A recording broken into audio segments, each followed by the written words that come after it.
Is CLL more common in certain groups or demographics?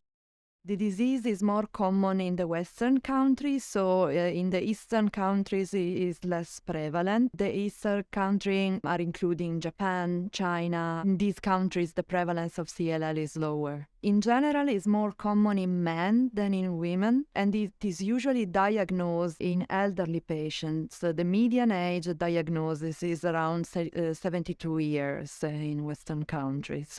We do not have a specific ethnic prevalence in CLL. Of course, it is, as mentioned, less prevalent in the Eastern countries, so we are still trying to understand if this is related to the genetic background or to the environmental background, studying people who moved from Eastern country to Western countries. But it seems that there is a genetic predisposition to the disease. This is not an hereditary disease.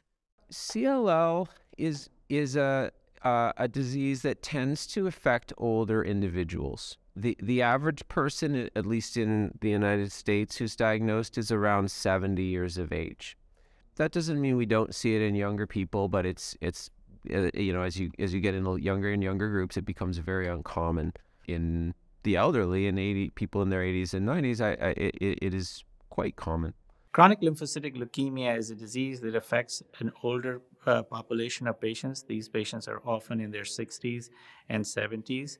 It is slightly more common in males than females and slightly more common in Caucasian populations than in other ethnic groups.